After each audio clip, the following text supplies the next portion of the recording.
Bom, o objetivo desse trabalho é justamente mostrar que, dentro da visão racionalista do tempo que vivemos, não é possível admitir que Deus, na realidade, esteja acompanhando pessoalmente cada um dos 7,5 bilhões de seres humanos que habitam a Terra, sem falar dos outros bilhões de espíritos desencarnados para, naturalmente, puni-los, corrigi-los dentro das leis estabelecidas para a evolução do ser.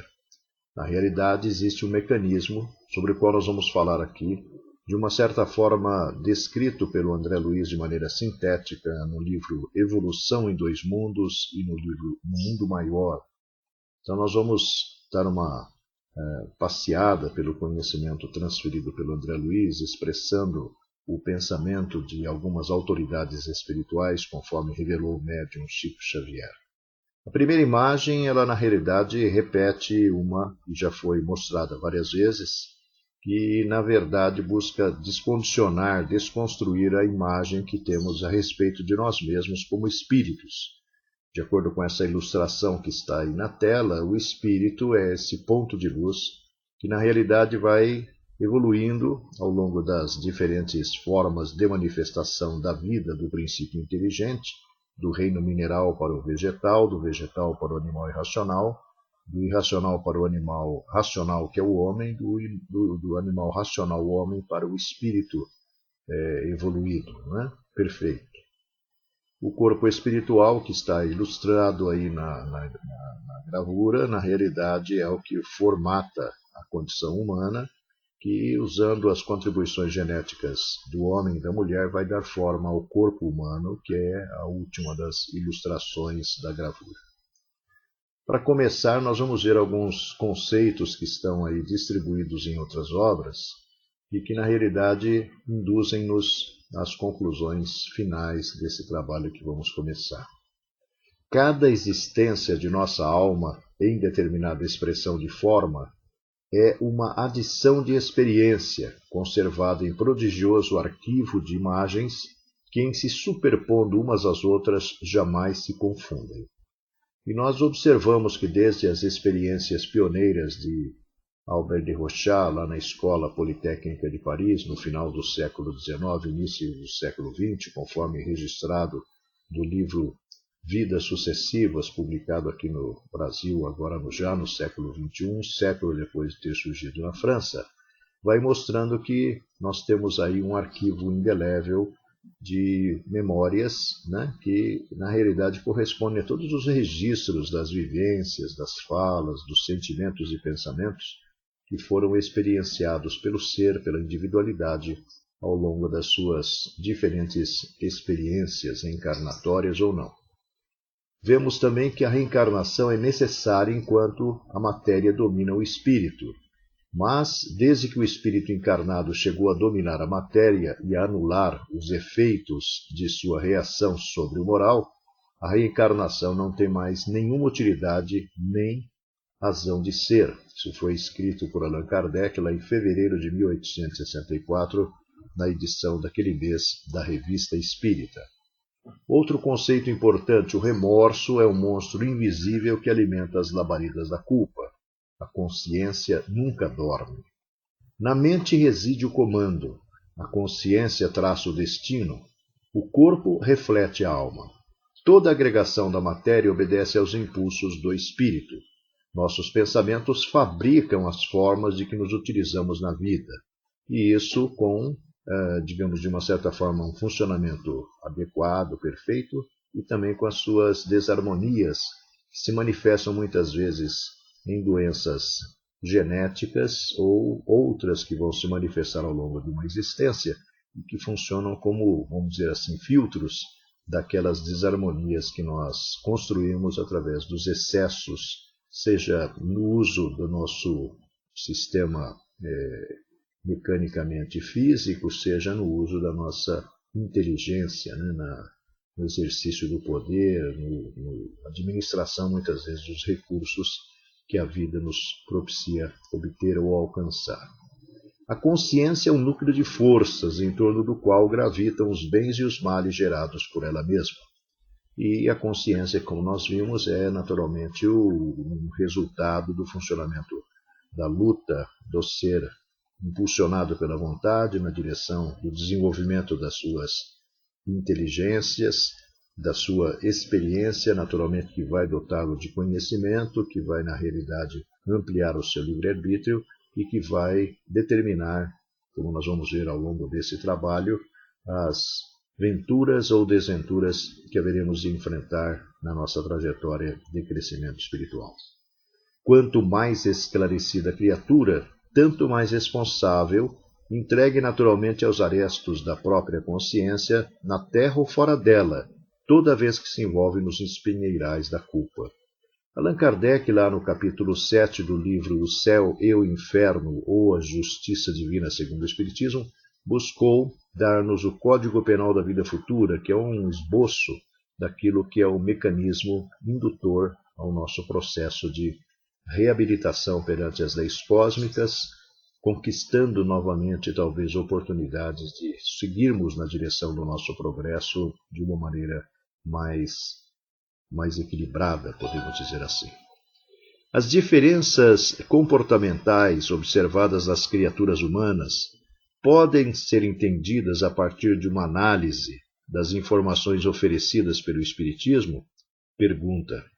A resposta dada pelo próprio Kardec é a seguinte: o estado do espírito do homem na sua origem corresponde ao estado da infância na vida corporal. Sua inteligência apenas desabrocha e se ensaia para a vida, passando o espírito essa primeira fase de seu desenvolvimento numa série de existências que precedem o período que chamamos humanidade. E lá na questão 607b do Livro dos Espíritos, nós encontramos que esse início nem sempre acontece aqui na Terra, geralmente em mundos ainda mais inferiores, embora lhe seja possível de ter ocorrido aqui no nosso planeta, né? Diz ainda o conteúdo da resposta organizada que nesses seres o princípio inteligente se elabora, se individualiza pouco a pouco e se ensaia para a vida. É, de certo modo, um trabalho preparatório como o da germinação, por efeito do qual o princípio inteligente sofre uma transformação e se torna espírito. Entra, então, no período de humanização, que é o em que nós nos encontramos, começando a ter consciência do seu futuro, capacidade de distinguir o bem do mal e a responsabilidade dos seus atos. Assim, a fase da infância se segue a da adolescência, vindo depois a juventude e, por fim, a madureza, explica-nos a proposta de Allan Kardec. Nós temos 5 conexões interessantes. A primeira vai falar sobre mente. A mente elabora as criações que fluem da vontade, apropriando-se dos elementos que a circundam, e o centro coronário incumbe-se automaticamente de fixar a natureza da responsabilidade. Esse ponto aqui é muito interessante. Nós vamos ver daqui a pouquinho nos 6 slides que vão falar sinteticamente, mais sinteticamente do que o André Luiz conseguiu fazer lá no Evolução em Dois Mundos, como é que esse centro coronário se forma e como que ele vai, na realidade, auxiliando o desenvolvimento da parte material do corpo humano. De fixar aqui, lá no cérebro triuno, a doutora Ivênia Prado, inclusive, contesta uma bióloga molecular inglesa ou americana e discorda da tese de que o cérebro humano é uma evolução, um aprimoramento do cérebro dos répteis, né? Então a doutora Ivênia não critica, não discorda, mas ela faz uma análise baseada naquilo que o André Luiz apresenta para dizer que a lógica nos conduz justamente a essa conclusão. Então, incumbe-se automaticamente, quer dizer, não precisa de Deus vir aqui pegar a gente pela orelha e chamar a atenção. Pô, de novo, de fixar a natureza da responsabilidade que lhes diga respeito. E essa natureza está intimamente ligada ao grau de compreensão que você tem, de inteligência que você desenvolveu, de aprendizado que você já alcançou, marcando no próprio ser as consequências felizes ou infelizes de sua movimentação consciencial no campo do destino. Dá um tiro na cabeça. Estão marcados para ter na futura existência uma lesão correspondente à área que aquele projétil atingiu no meu crânio, danificando o meu cérebro. E tem uma uma divisão, vamos dizer assim, de funções bem definidas, hoje até pela ciência, né? Uma área que cuida da motora, outra área cuida da visão, outra área cuida da audição, cuida da fala. Então, se o projétil atingiu ali, como Emmanuel apresenta no livro Religião dos Espíritos, na mensagem Suicídio, no plano espiritual e na futura existência eu trarei sequelas decorrentes dessa decisão tão trágica, tão dramática, né? O corpo físico é uma exteriorização aproximada do corpo espiritual, perispiritual, subordinado aos imperativos da matéria mais grosseira, no mecanismo das heranças celulares, as quais, por sua vez, se enquadram nas indispensáveis provações ou testemunhos de cada indivíduo. Segunda questão. Partindo desse pressuposto, podem ser explicadas as contradições entre o chamado selvagem e o civilizado? Quer dizer, não são iguais, né? Não precisa de fazer isso. O espírito, sim, é igual quando criado, simples e ignorante, estando ele em sua origem no estado de nulidade moral e intelectual, como uma criança que acaba de nascer. Se não fez o mal, também não fez o bem. Nem é feliz, nem infeliz. Age sem consciência e sem responsabilidade. Desde que nada tem, nada pode perder, como não pode voltar atrás. Sua responsabilidade não começa senão no momento em que se desenvolve o seu livre-arbítrio. Seu estado primitivo não é, pois, um estado de inocência inteligente e raciocinada.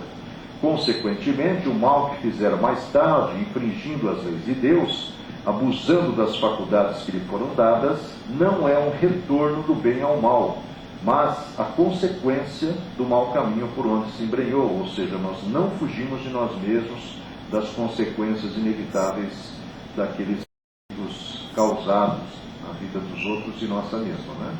O chamado livre-arbítrio, então, não é um atributo igual em todos? Tendo todos o mesmo ponto de partida, o que é de acordo com a justiça, o livre-arbítrio só se desenvolve pouco a pouco e após numerosas evoluções na vida corpórea. Não é, pois, nem após a primeira, nem depois da segunda encarnação, que o espírito é bastante clara de si mesmo, para ser responsável por seus atos. Não é senão após a centésima, talvez a milésima, e isso a gente já explicou aqui em outras oportunidades, era sempre uma dúvida que eu tinha, e de repente alguém soprou na orelha para pensar na longevidade do corpo humano na Terra, nessa fase recente de evolução. A longevidade até Jesus era 28 anos em média, até a Segunda Guerra 48 anos, e a partir da descoberta do antibiótico nós estendemos isso aos 70 anos atualmente, né? Dá-se o mesmo com a criança que não goza da plenitude de suas faculdades nem 1 nem 2 dias após o nascimento, mas depois de anos. Do ponto de vista existencial, a gente não pode esquecer que, considerando aquela centésima, numa existência, matematicamente, a gente só tem 1/3 de nível de aproveitamento, porque 1/3 você dorme, 1/3 você vira adulto, né? Então, esse terço que sobra diluído nos anos que você vive, invariavelmente representa muito pouco, na medida em que você desperdiça muito tempo, desperdiça muitas oportunidades de aprendizado e crescimento. Ainda quando o espírito goza do livre-arbítrio, a responsabilidade cresce em razão do desenvolvimento da sua inteligência. Falamos há pouco, quanto mais inteligente você é, mais você tem um rigor mais intenso sobre as suas decisões, ações, do ponto de vista corpóreo, do ponto de vista familiar, do ponto de vista social, né? É assim, por exemplo, que um selvagem que come os seus semelhantes é menos castigado que o homem civilizado, que comete uma simples injustiça. Sem dúvida, os nossos selvagens estão muito atrasados em relação a nós, e, no entanto, já se acham de partida. Durante longos períodos, o espírito encarnado é submetido à influência exclusiva dos instintos de conservação, que é alimentação, que é procriação, que é preservação da espécie. Pouco a pouco, esses instintos se transformam em instintos inteligentes, ou melhor dizendo, se equilibram com a inteligência. Mais tarde, e sempre gradualmente, a inteligência domina os instintos, que é o trabalho da evolução. Se pegarmos o livro A Gênese e vermos o capítulo em que Kardec faz algumas digressões em torno de instinto e inteligência, vamos ver que essa é a grande luta. O instinto é aquela aquele inconsciente do Bruce Lipton, biólogo molecular, que movimenta por segundo mais de 20 milhões de informações, contra a inteligência que, numa atitude racional, mobiliza apenas no máximo 40 informações, né? Só então é que começa a séria responsabilidade. O espírito fica num estado inconsciente durante numerosas encarnações. A luz da inteligência não se faz senão aos poucos, e a responsabilidade real só começa quando o espírito age livremente e com conhecimento de causa. Sendo a vida espiritual a verdadeira, qual a razão do corpo físico? Precisa. O corpo é necessário ao espírito para o trabalho progressivo, até que, tendo chegado a manejar esse instrumento à vontade, a lhe imprimir sua vontade, o trabalho esteja realizado. Tendo-se depurado e experimentado suas sensações na Terra ou em globos análogos, está maduro para a vida espiritual e seus estudos. Havendo-se elevado acima de todas as sensações corporais, nada mais tem nenhum desses desejos ou necessidades inerentes ao corpo, né? É espírito e vive pelas sensações espirituais, que são infinitamente mais deliciosas do que as mais agradáveis sensações corporais. O espírito, em seus primórdios, na sua trajetória humana, estúpido e bruto, sente, contudo, a chama divina em si, pois que adora um Deus que materializa consoante a sua materialidade. E essa visão do Kardec é uma visão também um tanto quanto arrojada, né? Porque a gente não tem ideia de um Deus parecido com a gente, a ideia do Deus mosaico, do Deus que castiga, do Deus que persegue, do Deus que, na verdade, só ama aqueles que seguem os seus preceitos. O Deus de Jesus é uma visão um pouco mais ampla, e a de Kardec é assim. Na realidade, quando você está começando a evoluir, o Deus que você vê é o Deus que está na imagem. O Deus na fase seguinte é o Deus da natureza. O Deus da fase seguinte, muitas vezes é associado aos predicados dos animais irracionais, como a paciência do elefante, a astúcia do gato, talvez a agilidade do outro felino, que é o período chamado zoolatria, né, que está especificado lá pela antropologia. Depois vem a mitologia, onde o Kardec vai mostrar, no trabalho que nós já apresentamos aqui, alguns meses atrás, sobre a concepção de Deus. Qualquer indivíduo que tenha assim um talento diferenciado da maioria é considerado um Deus, naquela época do politeísmo, né? E na fase mais recente, ou na fase mais avançada, na realidade ele vai se desmaterializando e se transformando nessa inteligência suprema do universo, causa primária de todas as coisas, que foi apresentado na questão número 1 do Livro dos Espíritos, né? Para provavelmente numa fase muito mais avançada nós estarmos em Deus, e Deus definitivamente impregnado em nós. Nesse ser ainda vizinho do animal, há uma aspiração instintiva, quase inconsciente, para um estado menos inferior. Quer dizer, é alguma coisa como que espontânea e natural em nós, querer ascender, crescer, evoluir, né? Ter talvez uma percepção, no princípio, no sentido de termos mais controle e domínio sobre os outros, e depois no sentido de servir e ajudar os outros de uma maneira mais intensa. Começa por desejar satisfazer seus apetites materiais, inveja os que vê num estado melhor que o seu. Assim, numa encarnação seguinte, ele mesmo escolhe, ou antes é arrastado a um corpo mais aperfeiçoado, e sempre, cada uma de suas existências deseja um melhoramento material, jamais se sentindo satisfeito, quer subir sempre, porque a aspiração à felicidade é a grande alavanca do progresso. À medida que as sensações corporais se tornam maiores, mais aperfeiçoadas, suas sensações espirituais também despertam e crescem. Então, começa o trabalho moral, e a depuração do espírito se une à aspiração do corpo para chegar ao estado superior. Está lá na Revista Espírita de fevereiro de 1864. A segunda conexão, sobre a reencarnação. A reencarnação é lei universal. A reencarnação por si, tanto quanto ocorre nos reinos inferiores à evolução humana, obedece a princípios embriogênicos automáticos, quer dizer, não precisa de supervisão, não precisa de acompanhamento, como está escrito lá no Missionários da Luz e no Entre a Terra e o Céu. A base é a sintonia magnética. E é aí que nós vamos entender o que está explicado nesses dois livros citados, que o aparelho reprodutor feminino, de uma certa forma, influenciado pelo magnetismo do espírito, esse aparelho reprodutor atrai o espermatozoide vencedor, que naquela profusão liberada pela ejaculação, contém em cada um uma espécie de mapa genético que será sintonizado com o espírito que vai voltar e trará já a predisposição dita mórbida para que tenhamos psicológica, psiquiátrica, mentalmente ou fisicamente as desarmonias que precisarão ser encaradas para que nós reharmonizemos as áreas de uma certa forma descontroladas aí através das nossas atitudes em existências pregressas.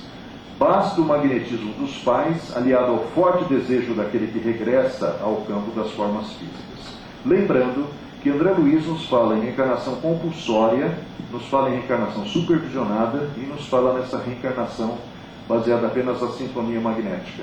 Eu estou intrinsecamente ligado a determinado espírito. Eu estou no meio dos fumantes, dos dependentes químicos, e na realidade a forma como a natureza e a própria espiritualidade corrige isso é permitindo muitas vezes o renascimento através desses personagens que se transformaram em algum momento nos meus hospedeiros no saciamento das dependências, das necessidades que eu tenho através da construção das chamadas viciações, né? A lei de causa e efeito executa-se sem necessidade de fiscalização e espiritualidade, está explicado no Entre a Terra e o Céu. Os processos de reencarnação, tanto quanto os de morte física, diferem ao infinito, não existindo dois absolutamente iguais. O espírito reencarnante influencia com suas vibrações o processo de fecundação e com isso a escolha do espermatozoide que penetrar ao óvulo, que tem a ver com a segunda colocação, melhor dizendo. O momento da encarnação é acompanhado de uma perturbação muito maior, porque dizem que mais ou menos uns 2 meses antes de você sair da barriga da sua mãe, você apaga, você perde totalmente a referência, a memória. É como se você fosse vítima assim, de uma anestesia profunda, para que as situações de constrangimento do parto natural, do parto cesariano ou de qualquer outro processo não sejam demasiadamente fortes, talvez perturbadores para você.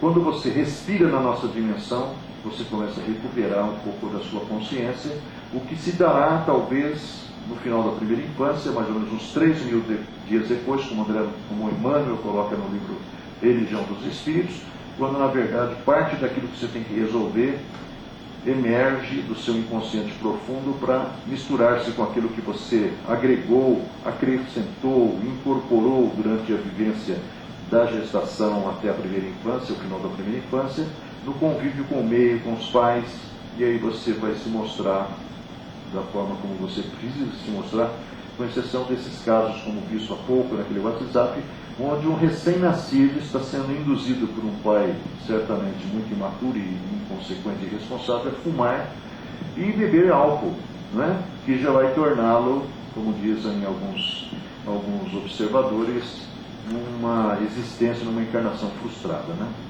Isso que você está mostrando, na verdade, só reduziu a faixa etária em que isso acontece, porque eu vi ao longo da minha vida de pai, muitos pais em festinhas de criança fazerem não dar o cigarro, colocar o cigarro na boca do bebê, mas dar bebidinha lá, uma cervejinha, que vai, na verdade, contaminando, vai predispondo, na verdade, vai induzindo a criatura a ser um dependente de álcool, né?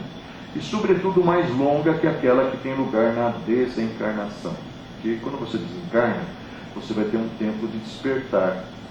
E poderá ser menor ou maior. Menor quanto mais você, de uma certa maneira, precisar passar por aquelas situações de sofrimento que marcam a sua existência. Um acidente grave de trânsito, um incêndio.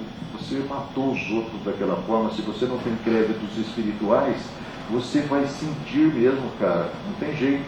Você pensa que Deus é mau? Não, Ele está te ajudando a se recompor, a se reabilitar perante a sua consciência, porque enquanto você não sentir na sua própria pele, o que você impôs aos outros, né, você vai experimentar.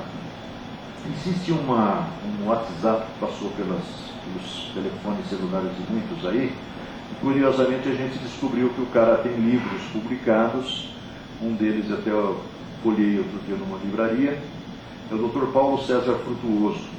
Trabalha num centro chamado Frei Luiz, lá em Jacarepaguá, me parece, no Rio de Janeiro. Diz ele que 34 anos, ele é médico, 34 anos antes, aproximando-se do Espiritismo, ele está observando médiuns de efeitos físicos, um dos quais um médium que inclusive morreu há pouco tempo atrás, e está incorporado nele um espírito chamado Dr. von Stein, né? E de repente, lá pela porta da frente do centro, entra uma cadeira de rodas, transportando uma moça totalmente deformada nas suas articulações, empurrada por uma mãe. E quando ela entra, o espírito que está atendendo alguém aqui fala: lá, Paulo César, olha lá as consequências do que nós fazíamos na Inquisição, que mandávamos fazer na Inquisição. E aí ele fala assim que na época da Inquisição, as torturas impostas aos seres humanos era uma coisa assim demasiadamente cruel, né? Agora vem de uma certa maneira sendo recuperada muitas informações. Existe um livro fantástico chamado Dramas da Obsessão, do Dr. Bezerra de Menezes, pela dona Ivone de Amaral Pereira, que mostra o caso de uma família inteira que está sendo levada ao suicídio na cidade do Rio de Janeiro. E olha que interessante, Dr. Bezerra de Menezes, ligado ao processo por alguma solicitação de algum encarnado, na verdade induz o vizinho da família a escrever para a médium Ivone de Amaral Pereira pedindo socorro. E, na realidade, a partir daí, o Dr. Bezerra se conecta a ela e, através dela, eles vão apreciar o caso. Na verdade, aquela família que está sendo totalmente induzida ao suicídio a partir do patriarca, do filho segundo, daí do terceiro, né? Na verdade, todos eles eram inquisidores. E na Inquisição fazia-se barbaridades. Se alguém quiser ver um pouquinho disso, assista ao filme Os Borgia, né? Que vai mostrar as torturas que o candidato a Papa espanhol impõe aos seus adversários e seus correligionários, usando os instrumentos da época, né? Instrumentos assim horríveis, né? De espremer a cabeça do negro até o negro confessar, até mudar de ideia. E um dos instrumentos era a roda, onde se prendia as articulações, aliás, os membros superiores e inferiores, o cara de costas ia se rodando até que desarticulasse-se tudo, ou o cara negasse alguma coisa, ou admitisse outra, ou se convertesse, né? A Inquisição espanhola e portuguesa, a gente sabe que foi um movimento político religioso, né, que resultou na morte e sofrimento de milhares de seres humanos durante muito tempo. E o que acontece é que o Dr. Stein fala para o Dr. Paulo César que aquele caso lá é o caso de uma dessas pessoas que eram executores das sentenças. E no final da reunião, o cara vai lá e pergunta para a senhora que está empurrando a cadeira de roda, da moça totalmente deformada, qual era o problema dela. Aí ela falou que ela tinha recebido um diagnóstico de mal de Larsen. Aí o Dr. Paulo César, chegando em casa, foi olhar nos seus compêndios, porque ele não é dono da verdade. Então ele, na verdade, foi pesquisar e descobriu que em 1954 um ortopedista cirurgião americano, se me falha a memória, chamado Larsen, tinha descoberto que existe uma falha num gene que é o responsável pela mobilidade das articulações, a normalidade das articulações. E esse gene, quando ele está já programado para ser defeituoso, ele causa todas as deformidades que estavam sendo expostas ali. E aí ele fez a associação, e ele fala no final do seu pronunciamento que, na verdade, ele chegou à conclusão que não existe outra explicação para problemas do tipo do que a reencarnação. O médico está dizendo que não existe outra explicação para os portadores dessa deformidade, como não existe dos portadores do mal de Duchenne, que também tem a ver com isso, porque toda a parte muscular vai se distrofiando, a pessoa vai perdendo. Eu conheço pessoas que têm isso, e é alguma coisa genética mesmo, porque são duas irmãs com dois filhos diferentes que têm o mesmo problema, ou seja, como no meu caso, eu tenho um filho diabético juvenil e existem outros primos da mesma raiz materna que na verdade têm relação com o mesmo tipo de processo.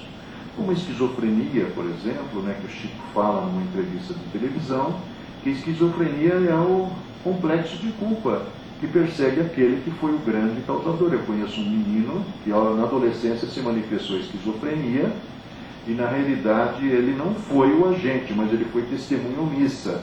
Ele estava como soldado servindo ao exército nazista, naquelas áreas onde se faziam pesquisas com seres humanos, de nível de suportação da dor, e ele viu aquelas barbaridades sendo cometidas contra seres humanos, e na verdade ele não fez nada. Ele não foi o causador, não foi o agente, mas foi o omisso. E a consciência, porque quanto mais a gente evolui, maior o nível de responsabilidade, mais nós nos sentimos culpados e comprometidos. Esse menino nasceu filho de dois médiuns extraordinários que, na realidade, preferiram César, deixar a mediunidade de escanteio. Ele chegou até o 2º ano de medicina, quando, na verdade, a doença já não permitiu ele seguir em frente, porque isso se manifestou na adolescência, mas havia o controle, ele teve internado no hospital psiquiátrico, a mediunidade dos pais e provavelmente a vinculação dele à atividade espírita atenuariam o problema. Talvez fosse uma forma de minimizar mesmo a esquizofrenia que o perseguiria se ele depois colocasse-se a serviço da mediunidade, quem sabe. Mas a opção dos pais refletiu nele. E ele se tornou realmente um dependente de ancestrais. O pai, por sua vez, também se afastou da mediunidade, seguiu César, teve uma vida que foi um verdadeiro inferno, do ponto de vista assim, pessoal e emocional. Hoje está com mal de Alzheimer, totalmente isolado da realidade, que talvez fosse até um problema que fosse minimizado, ou talvez evitado, porque nós sabemos que o bem que se faz ameniza o mal que se fez, que é a lei de Deus, que é a remuneração espiritual que o Emmanuel fala, mas é cada um e cada um. Nós também temos as nossas próprias omissões, na mediunidade principalmente. E quanto ao espiritismo, e quanto ao perispírito ou corpo espiritual? O organismo perispirítico que nos condiciona em matéria mais leve, mais plástica, após o sepulcro, é fruto igualmente do processo evolutivo.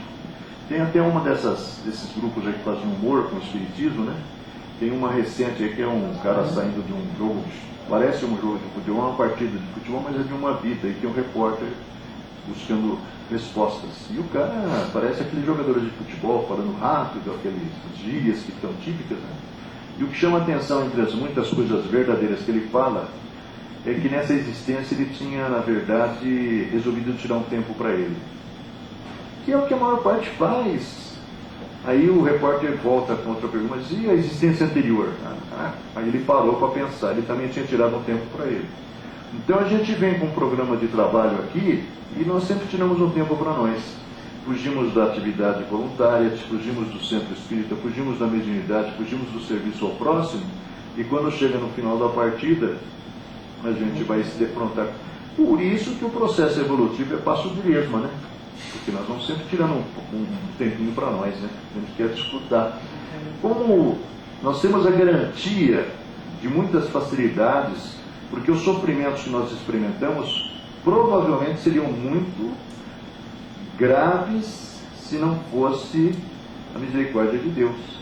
Porque o livro Evangelho segundo o Espiritismo fala assim: olha, na realidade, o tamanho do seu sofrimento tem o tamanho do compromisso que você tem, mas Deus é tão legal que na verdade te dá uma dose calibrada da sua capacidade de suportação, porque você não ia aguentar se você tivesse que encarar tudo.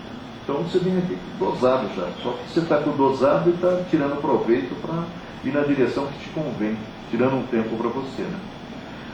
Bom, não somos criações milagrosas. Deus não bateu com uma varinha na nossa cabeça, agora você será espírito e será ser humano, destinados ao adorno de um paraíso de papelão. Somos filhos de Deus e herdeiros dos séculos, conquistando valores de experiência em experiência, de milênio em milênio. Não há favoritismo no templo universal do Eterno, e todas as forças da criação aperfeiçoam-se ao infinito. A crisálida de consciência, né, que reside no cristal a rolar na corrente do rio, aí se acha em processo liberatório. As árvores que por vezes se aprumam centenas de anos a suportar os golpes do inverno e acalentadas pelas carícias da primavera, estão conquistando a memória. A fêmea do tigre, lambendo os filhotinhos recém-natos, aprende rudimentos do amor. O símio, guinchando, organiza a faculdade da palavra. Em verdade, Deus criou o mundo, mas nós nos conservamos ainda longe da obra completa. Os seres que habitam o universo ressumbrarão suor por muito tempo a aprimorá-lo. Assim também a individualidade que cada um de nós representa, né? Somos criação do Autor Divino e devemos aperfeiçoar-nos integralmente. O Eterno Pai estabeleceu como lei universal que seja a perfeição, obra de cooperativismo entre Ele e nós, os seus filhos.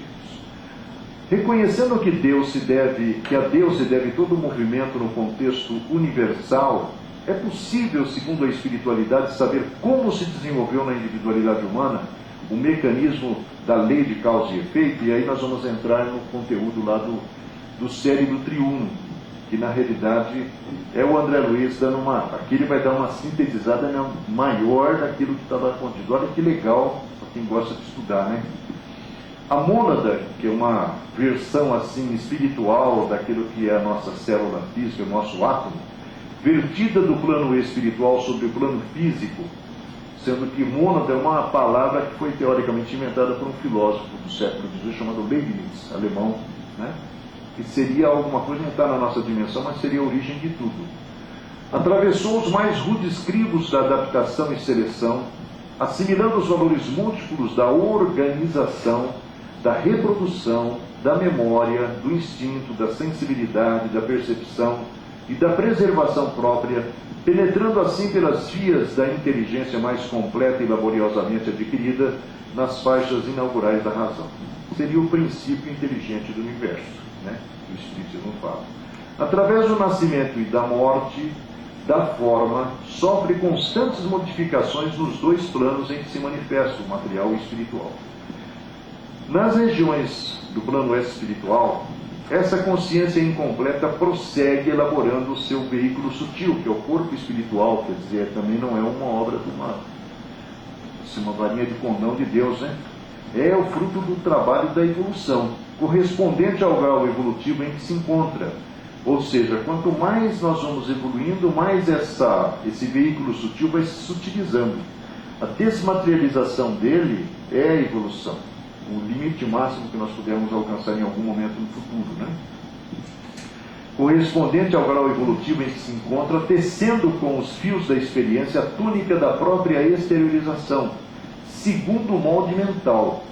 Mente, que Kardec fala que o André Luiz fala que é o próprio pensamento, e Kardec fala que é o próprio. Mente, que o André Luiz fala que é o próprio espírito, espírito, que o Kardec fala que é o próprio pensamento. E nossa cabeça tem um pouco de dificuldade, mas se a gente prestar atenção, a gente vai ver que o Kardec fala isso.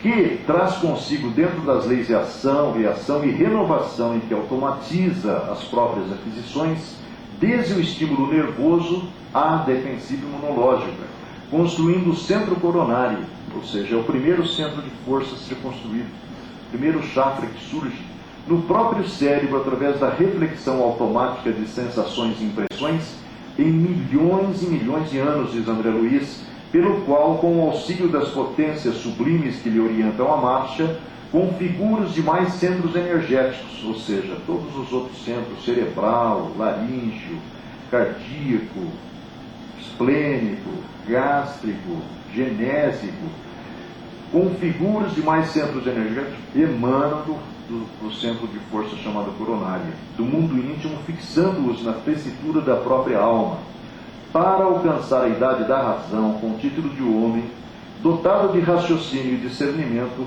o ser, automatizado em seus impulsos, na romagem para o reino angélico, despendeu para chegar aos primórdios da época quaternária, em que a civilização elementar do Silex denuncia algum primor de técnica, nada menos do que 1,5 bilhão de anos, ou seja, 15 milhões de séculos.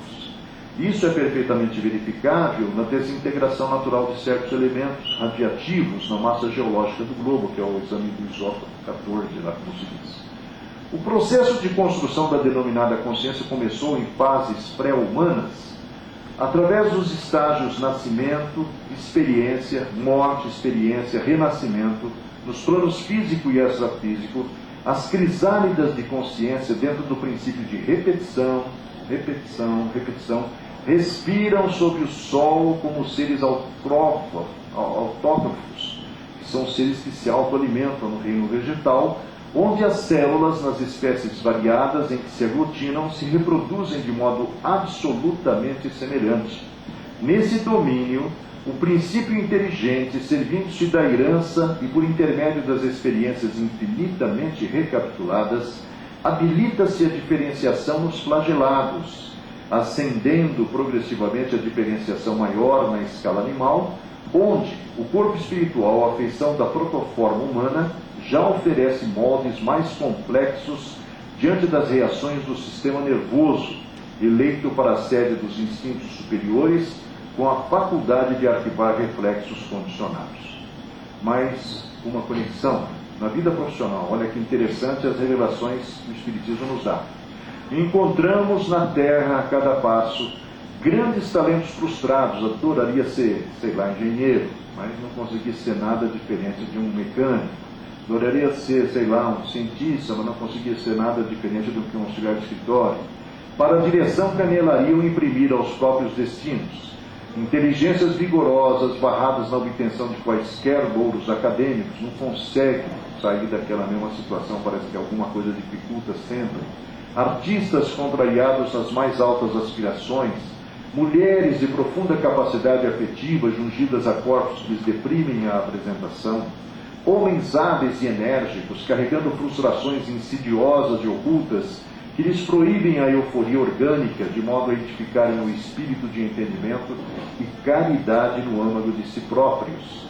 Da Evolução em Dois Mundos, ele está dizendo que, na realidade, por trás de cada uma dessas situações, existem fatores pré-determinantes, amarrados a ações, no exercício do poder, da riqueza, que, na verdade, desfocaram os propósitos que deveriam ser o motivo principal daqueles que eram os detentores dessas condições e fizeram com que eles se comprometessem, então voltam com algumas restrições.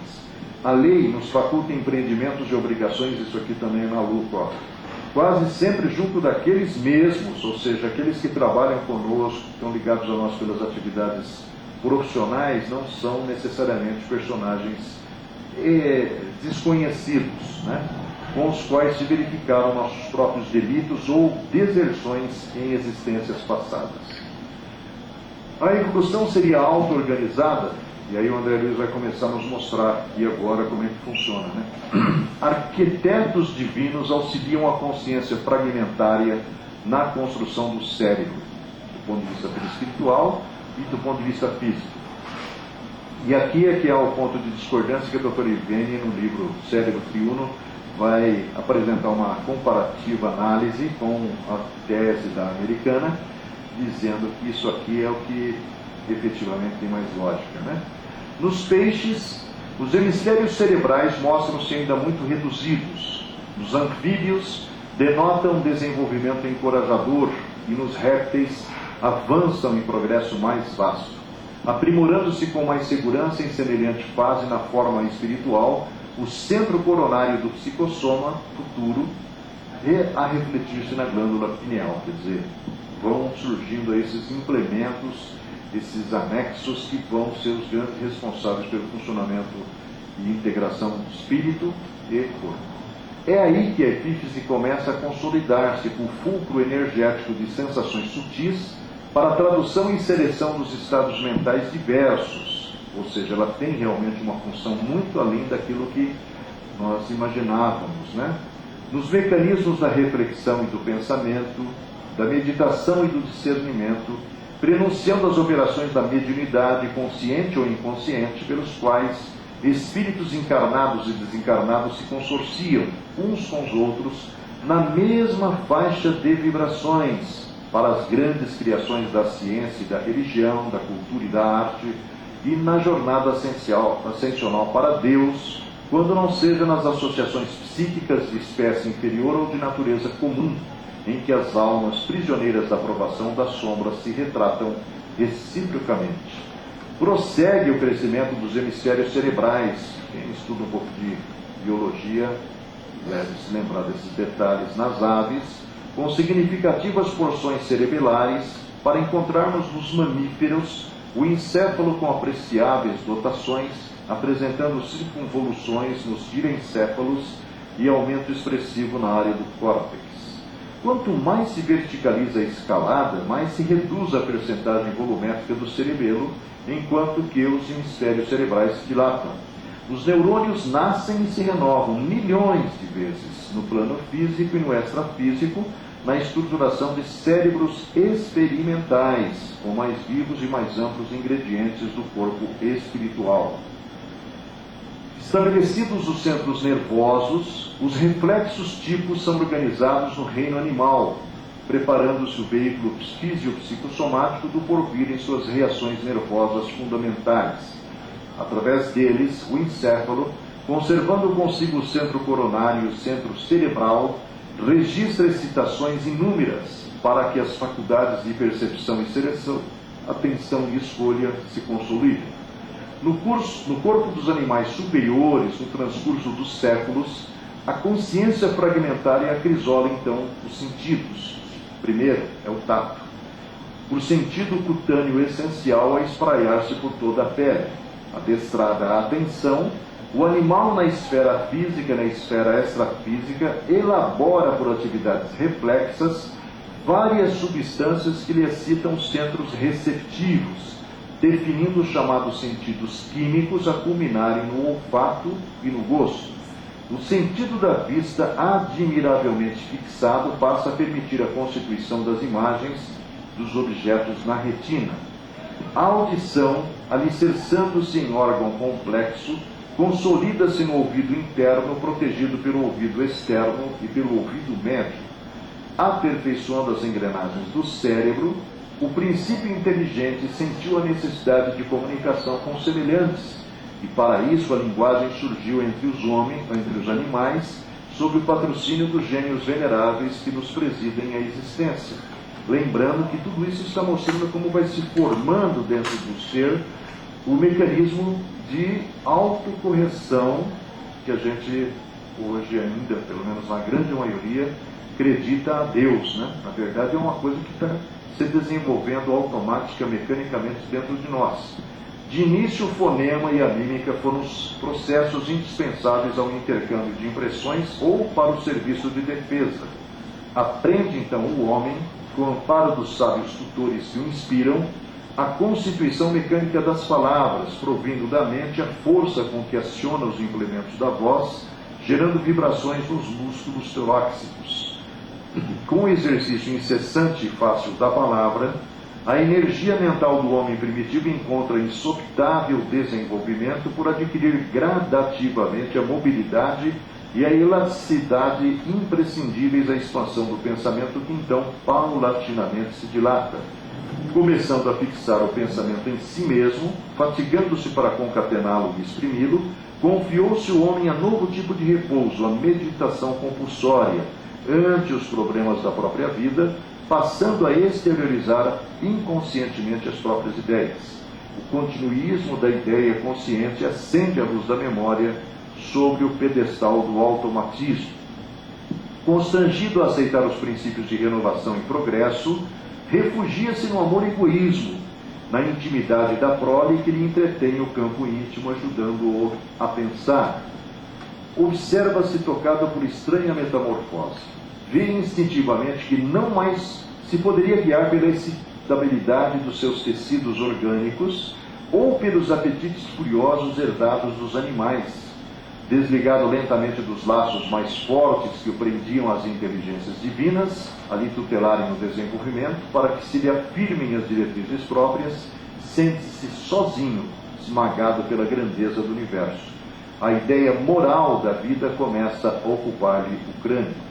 O Sol propicia-lhe a concepção de um Criador, oculto no seio invisível da natureza, que nós vamos apelidar de Deus, né?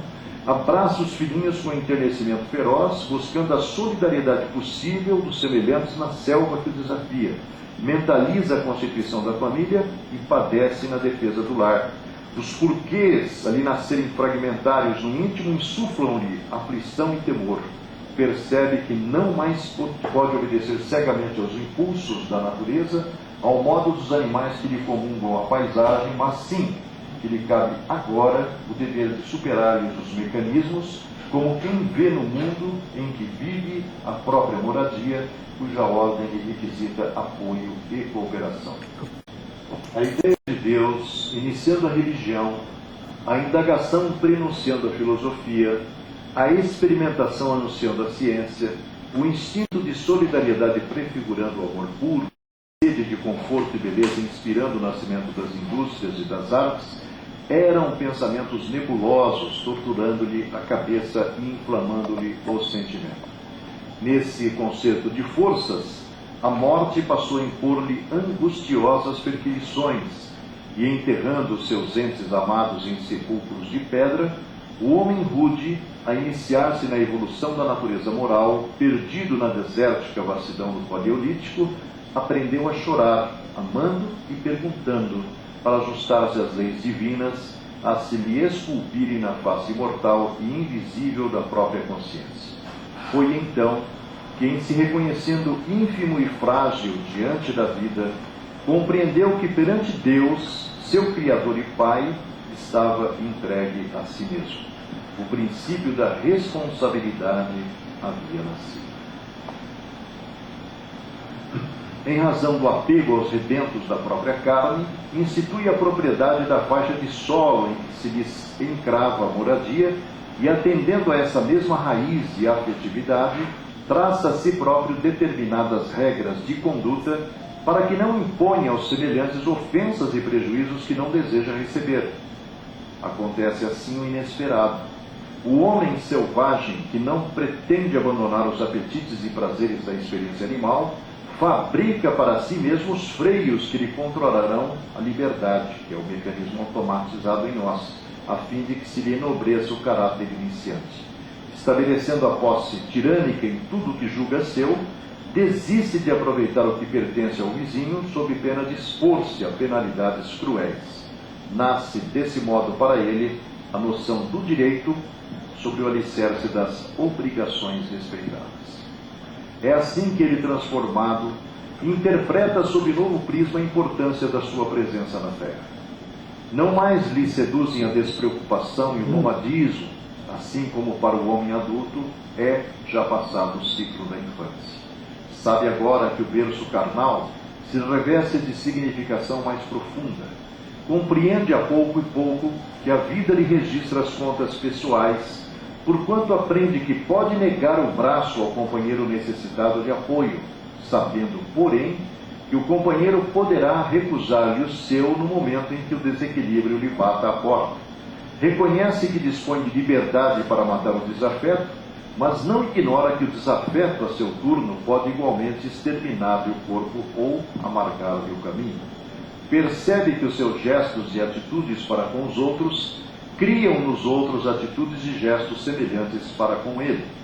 Com esse novo cabedal de observação, revela-se-lhe a vida mental mais surpreendente e rica, e por essa mais intensa vida íntima retrata com relativa segurança os ideais dos espíritos abnegados que lhe custodiam a rota.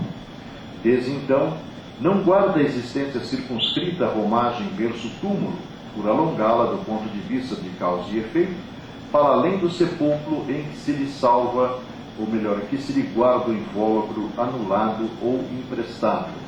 Incorporando a responsabilidade, a consciência vibra desperta, e pela consciência desperta, os princípios de ação e reação funcionam exatos dentro do próprio ser, assegurando-se a liberdade de escolha e impondo-lhe mecanicamente os resultados respectivos, tanto na esfera física quanto no mundo espiritual. Evidentemente, isso demandou um tempo colossal para ser alcançado pelo princípio inteligente transformado em espírito, né? Algumas conexões sobre os transtornos mentais. Quase todas as perturbações congeniais da mente na criatura reencarnada dizem respeito a fixações que lhe antecederam a volta ao mundo, ou seja, as lembranças amargas construídas nas ações de existências passadas. Seguem do berço ao túmulo em recuperação gradativa, experimentando choques benéficos através das terapêuticas humanas e das exigências domésticas, das imposições dos costumes e conflitos sociais, ou seja, isso inclui tudo, o relacionamento ser humano, não é? Em casa, na rua, pais e filhos, maridos e mulheres, filhos de pais, irmãos, deles retirando vantagens do que podemos considerar por extroversão indispensável a cura das psicoses de que são portadoras as criaturas humanas, está entre a terra e o céu. Os milhares de depoimentos dos que se veem diante das surpresas da morte dão conta que o espírito razoavelmente evoluído desequilibra-se diante do encontro consigo mesmo. Como entender isso? Quando os acontecimentos da morte se realizam, é que a criatura humana desencarnada, plenamente renovada em si mesma, abandona o veículo carnal a que se jungia, contudo muitas vezes intimamente aprisionada ao casulo dos seus pensamentos dominantes, quando não trabalhou para renovar-se, ou seja, tirou um tempo para si mesmo, nos recessos do espírito passa a revelar-se em novo peso específico, segundo a densidade da vida mental em que se gradua. Então, nós estamos muito mais perto do ambiente que deixamos do que do ambiente para onde nós nos encaminhamos depois de morrer. Trazemos na própria consciência o arquivo indelével dos nossos erros. Doentes, ouvimos vozes internas, ansiosos, amargurados. Desejaríamos desfazermos-nos do pretérito. Pagaríamos pelo esquecimento qualquer preço. Ansiamos fugir de nós mesmos, mas em vão. Sempre as mesmas recordações atrozes, vergastando-nos a consciência além dessa vida. Por isso que precisamos trabalhar para ter trabalho lá, para não poder ficar preso nas lembranças amargas do passado recente. Como explicar que alguns homens muito inteligentes, o que indica acharem-se encarnados neles espíritos superiores, sendo que é importante nós olharmos lá na escala espírita do Livro dos Espíritos, que espírito superior não é aquele que está totalmente desprendido das suas misérias interiores, né? Eles continuam egoístas, às vezes, orgulhosos.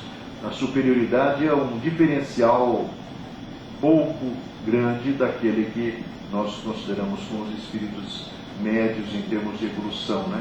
São ao mesmo tempo profundamente viciosos, porque esses caras que estão em poder, por exemplo, são muito inteligentes, né?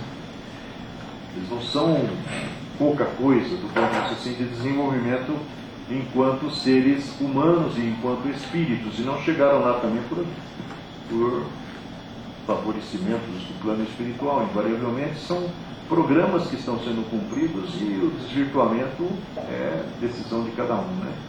Diz a espiritualidade, porque não são ainda bastante puros, e essa pureza é o que está faltando para esses caras aí, os espíritos encarnados nesses homens, que então e por isso cedem à influência de outros espíritos mais imperfeitos, encarnados e desencarnados. Há muitos anos atrás nós ouvimos uma palestra de um cara que até já desencarnou, falando que nos planos invisíveis existem verdadeiras oligarquias de familiares que passaram por aqui e continuam exercendo influência sobre os descendentes, né?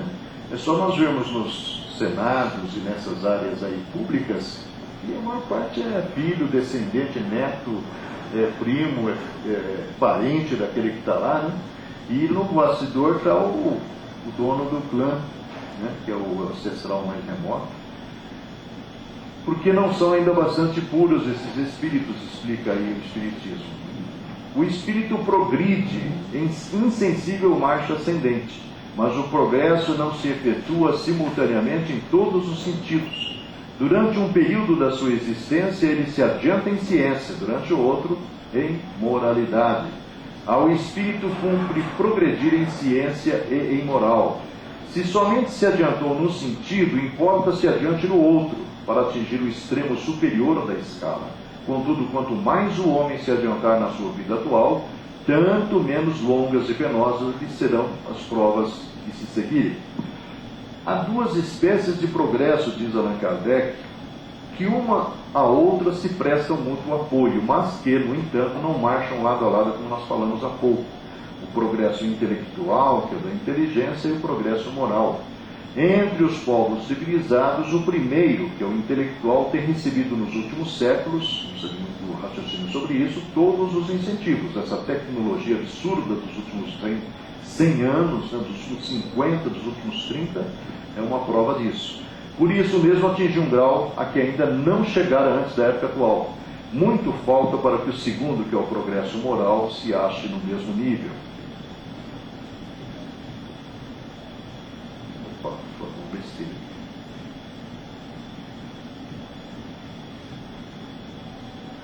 Os estudos do comportamento do animal, que a gente vê às vezes nesses Discovery aí, que tem uns bichinhos aí que parecem melhor que gente, né?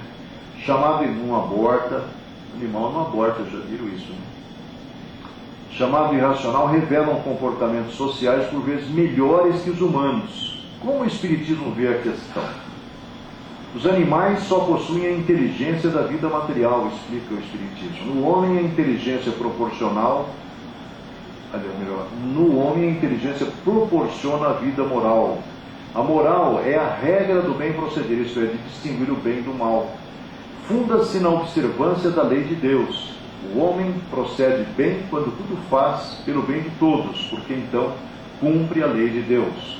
O progresso moral decorre do progresso, mas nem sempre o segue imediatamente. O progresso moral desenvolve o sentimento de justiça, mas não o dá. Deus o pôs no coração do homem. Daí vem que, frequentemente em homens simples e incultos, se vos deparam noções mais exatas da justiça do que nos que possuem grande cabedal de saber. A justiça consiste em cada um respeitar os direitos dos demais. Mais uma conexão sobre o sofrimento. A prática do mal opera lesões imediatas em nossa consciência.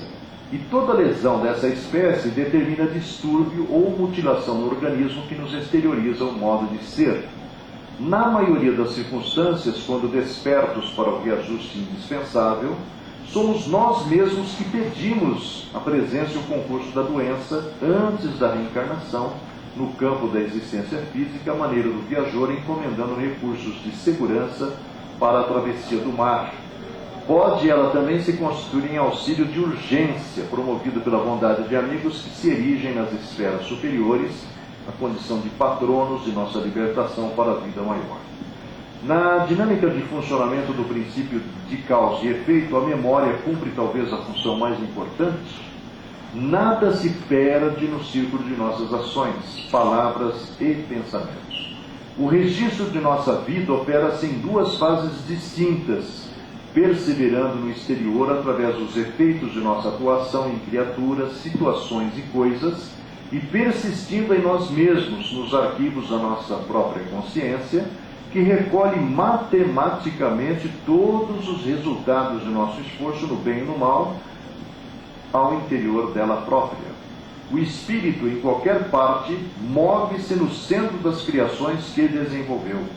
Defeitos escuros e qualidades louváveis envolvem-no onde se encontre. A criatura na terra por onde peregrinamos ouve argumentos alusivos ao céu e ao inferno e acredita vagamente na vida espiritual que a espera além do túmulo. Mais cedo que possa imaginar, perde o veículo de carne e compreende que não se pode ocultar por mais tempo, desfeita a máscara do corpo sob a qual se escondia a maneira da tartaruga dentro da carapaça. Sente-se tal qual é e receia a presença dos filhos à luz, cujos dons de penetração lhe identificariam de pronto as mazelas indesejáveis. O perispírito para a mente é uma cápsula mais delicada, mais suscetível de refletir-lhe a glória ou a viciação em virtude dos tecidos rarefeitos de que se constitui. Essa característica do corpo espiritual explicaria a continuidade, o prolongamento do mundo espiritual dos casos de doenças que determinaram muitas vezes a morte, O cara lá no plano espiritual conta que está com câncer, conta que está com leucemia, conta que está com lesões decorrentes do acidente de trânsito. É por isso. O veículo espiritual é, por excelência, vibrátil. O corpo da alma modifica-se profundamente segundo o tipo de emoção que lhe flui do âmago. Se eu vejo meu corpo deformado, se eu vejo meu corpo marcado pela degeneração de maneira geral, eu estou preso a isso. Isso, aliás, não é novidade. Na própria Terra, a máscara física altera-se na alegria e no sofrimento. Nós estampamos isso no semblante, na simpatia ou na aversão. No plano espiritual, semelhantes transformações são mais rápidas e exteriorizam aspectos íntimos do ser, com facilidade e segurança, porque as moléculas do perispírito giram em mais alto padrão vibratório, com movimentos mais intensivos que as moléculas do corpo carnal. A consciência por fulcro anímico expressa-se desse modo na matéria sutil com poderes plásticos mais avançados. Cada consciência marcha por si, apesar de serem numerosos os mestres do caminho. Devemos a nós mesmos a derrota ou a vitória. Almas e coletividades adquirem as experiências com que se redimem ou se elevam ao preço do próprio esforço. O homem constrói, destrói e reconstrói destinos.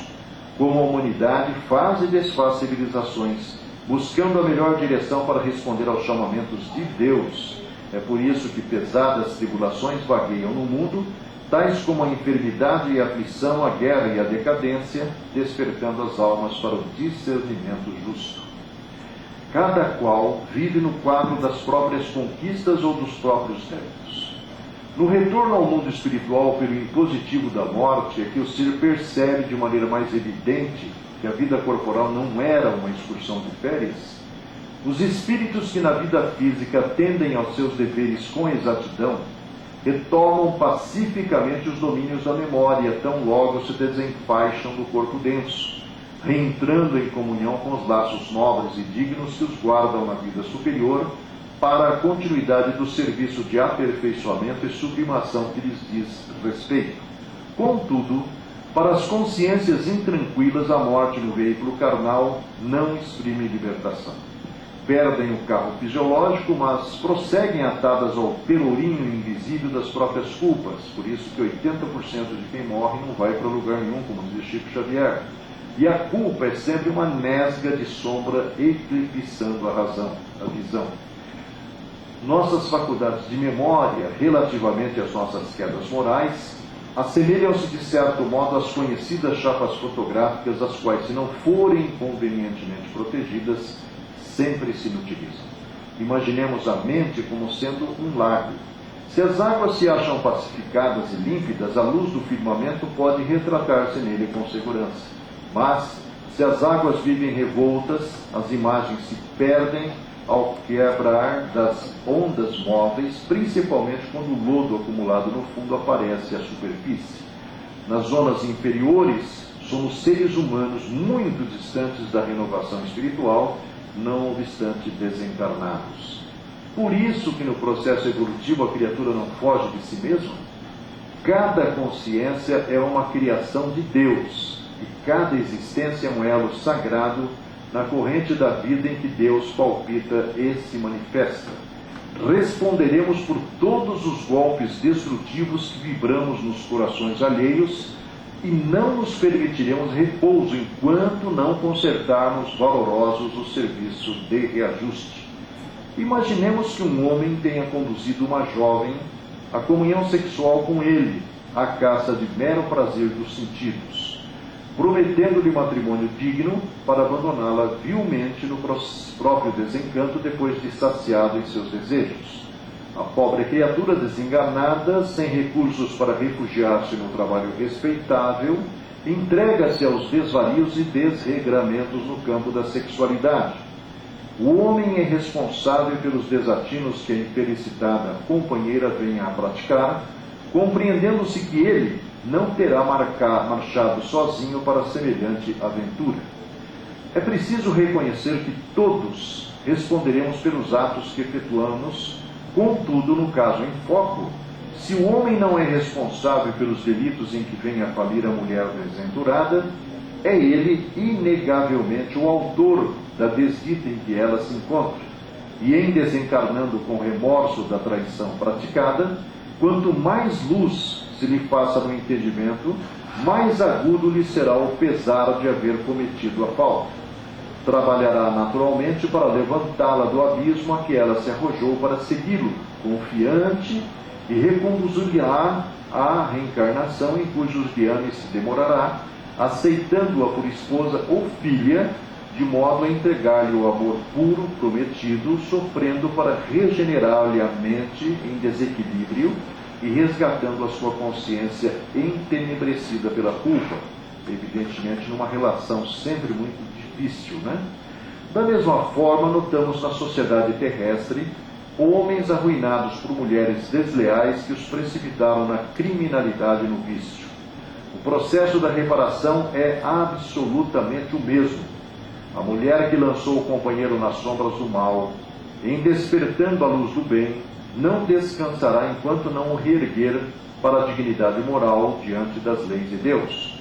Quantas mães vemos no mundo, engrandecidas pela dificuldade e pela renúncia, morrendo cada dia entre a aflição e o sacrifício para cuidar de filhos monstruosos que lhes torturam a alma e a carne? Em muitos desses quadros terríveis e emocionantes, oculta-se divino o trabalho da regeneração que só o tempo e a dor conseguem realizar. Tudo isso nos obriga a reconhecer que, nas falhas do campo genésico, temos a considerar acima de tudo a crueldade mental que praticamos em nome do amor. A última conexão sobre a família. Ninguém possui sem razão esse ou aquele laço de parentesco, de vez que o acaso não existe nas obras da criação. Pais despóticos quase sempre são aqueles filhos do passado em cuja mente inoculamos o egoísmo e a intolerância. O filho rebelde e vicioso é o irmão que arrojamos um dia à intemperança e à delinquência. A filha, detida nos desregramentos do coração, é a jovem que noutro tempo induzimos ao desequilíbrio e à crueldade. O marido ingrato e desleal, em muitas circunstâncias, é o mesmo esposo do pretérito que precipitamos na deserção com os próprios exemplos menos felizes. A esposa desorientada que nos amarga o sentimento é a mulher que menosprezamos em outra época, obrigando-a a resvalar no poço da loucura. E a última pergunta: como otimizar as experiências e oportunidades na caminhada evolutiva? Para o nosso aperfeiçoamento, Deus nos dá precisamente o que necessitamos e nos é suficiente. A voz da consciência e nossas tendências instintivas e nos tira o que poderia prejudicar-nos. O homem traz, ao nascer, aquilo que adquiriu. Nasce como se fez. Cada existência é para ele um novo ponto de partida. Pouco lhe importa saber o que foi. Se está sendo punido, é porque fez o mal. Suas más tendências atuais indicam-lhe o que deve corrigir em si mesmo, e é nisso que deve concentrar toda a sua atenção, já que o que for completamente corrigido, nenhum traço deixará. A voz da consciência o adverte do bem e do mal, e para que tome boas resoluções, e lhe dá as forças para resistir às más tentações. Além disso, esse esquecimento acontece apenas durante a vida corpórea. Ao voltar à vida espiritual, o espírito readquire a lembrança do passado. Trata-se apenas de uma interrupção temporária, tal como acontece na vida terrena, durante o sono, e que não nos impede de lembrar no dia seguinte o que fizemos na véspera e nos dias anteriores. Mas não é apenas depois da morte que o espírito recobra a lembrança do seu passado. Pode-se dizer que ele nunca a perde, pois a experiência prova que, quando encarnado, durante o sono do corpo, ele goza de uma certa liberdade e tem consciência dos seus atos anteriores. Ele sabe por que sofre e da justiça desse sofrimento. Assim, ele pode adquirir novas forças nesses instantes de sono do corpo, da emancipação da alma, desde que saiba aproveitar esses momentos dos quais guardará uma leve lembrança que se apagará durante o dia para não lhe causar sofrimento e não prejudicar suas relações sociais.